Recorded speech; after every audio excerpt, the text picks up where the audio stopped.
Ada 3 masalah besar di Eropa saat ini di dalam melihat perang di Ukraina. Memahami ketiga masalah tersebut akan membuka mata kita akan perang ini bisa meluas secara militer atau perang ini akan membuat dunia menjadi masuk dalam Great Depression atau hanya terhenti menjadi New Colder War Jilid 2. Kita akan membahas dengan komprehensif di mana video kali ini didukung oleh Santara, perusahaan urun dana pertama dan terbesar di Indonesia, di mana Anda para UKM jika ingin memperoleh dana dengan melepas bagian saham Anda dibagikan kepada investor, urun dana adalah salah satu pilihan terbaik. Santara saat ini juga bekerja sama dengan IDX. Bagi Anda yang ingin IPO, tercepat adalah dengan mendaftarkan perusahaan Anda melalui listing terlebih dahulu menjadi penerbit di Santara, kemudian fasilitas karpet merah melantai di bursa IDX kurang dari 1 tahun tersedia untuk Anda. Sahabat, silahkan daftar perusahaan Anda di santara.co.id. Kita kembali ke topik pembicaraan 3 masalah Uni Eropa, diawali dengan melihat Indonesia. Indonesia memang jauh dari tempat perang Ukraina. Indonesia kalau membaca komen berita nasional, tidak ada satupun yang membahas geopolitik Indonesia terhadap dunia. Seakan perang Ukraina-Rusia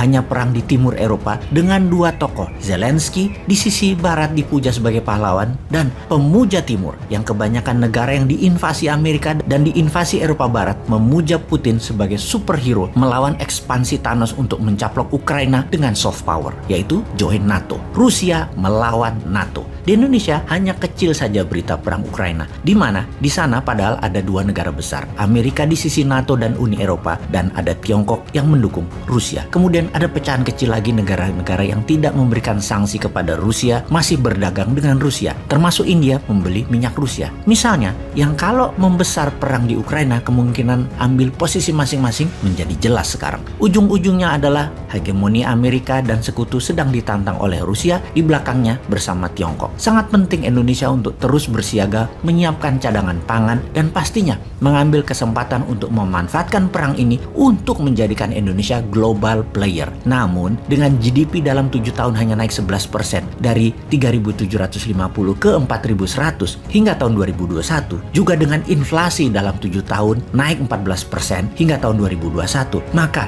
tidak mungkin Indonesia menjadi global power walau ditambah 10 tahun lagi cara bernegaranya. Buktinya 7 tahun ini growth-nya -3. Perlu tindakan dan pikiran baru. Bener deh, ini semua harus kita sadari apa yang harus negara lakukan ke depannya segera. Sayangnya berita nasional isinya hanya politik, lalu masalah kehidupan artis dan gaya hidup glamor, pamer harta. Politik dari ingin nambah jabatan 3 tahun, ditambah lagi partai ingin gantian berkuasa bagi mereka yang sudah punya calon pengganti incumbent sekarang. Lalu drama minyak goreng yang sulapan, ada lalu hilang. Harga naik, ada lagi minyak gorengnya. Kita berikan keplok-keplok untuk hal ini, terutama semua partai politik yang pada saat ketiadaan minyak goreng, partai politik bisa bagi-bagi minyak goreng. Itu sulapan mereka. Kemudian masalah kearifan lokal di Mandalika versus teknologi BRIN rekayasa cuaca menghiasi media pamer prestasi. Kemudian label halal yang bagi banyak orang terheran-heran di mana dalam ajaran agama mengatakan semua hal yang ada di dunia adalah halal kecuali yang Allah haramkan.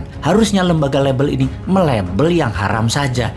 Malah semua harus ada label halal. Iki opo sih uteke cuan. Wis kita ke Eropa wae. Pertama, kita harus memahami solidaritas Eropa bukan hal yang bisa kita garansi. Banyak retorika politik bukan hanya di Indonesia loh, tapi di Eropa sangat kental dengan narasi politik, lain di hati, lain di bibir, lain di tindakan. Itu ciri politik. Namun, yang penting adalah bagaimana Anda walk the talk, mengerjakan apa yang Anda katakan. Untuk hal ini, Eropa terbagi-bagi. Negara Eropa Barat seperti Perancis, Italia, Belanda, dan Jerman misalnya, mereka negara kaya, negara berpengaruh, dan mereka mengendalikan kekuatan Uni Eropa di pusat kekuatan Uni Eropa di Brussel, Belgia. Di sisi lain, negara Eropa Timur seperti Polandia, negara-negara Baltik, secara ekonomi mereka masuk negara menengah dan mereka anggota baru di Uni Eropa. Peran mereka lebih ke peran pasar produk barat dan pendukung di Uni Eropa di Brussel. Dan apa peran mereka di konflik Ukraina? Pihak Eropa Barat hanya modalnya narasi politik biar dilihat publik dan dunia mereka mendukung Ukraina atas nama kemanusiaan. Namun, sampai sebulan invasi Rusia ke Ukraina, Eropa Barat masih membeli minyak Rusia dan membeli gas Rusia dan masih bicara dengan Putin layaknya teman ketika mereka menelpon Putin. Sementara di sisi negara Eropa Timur, di dalam konflik Ukraina mereka sangat aktif. Polandia hingga saat ini menerima lebih dari 2 juta pengungsi. Slovakia memberikan roket misil misalnya. Jadi hanya Eropa Timur yang walking the talk. Dalam keanggotaan Uni Eropa, negara-negara Eropa Timur mendukung Ukraina masuk Uni Eropa. Negara Barat masih mempertimbangkan setengah hati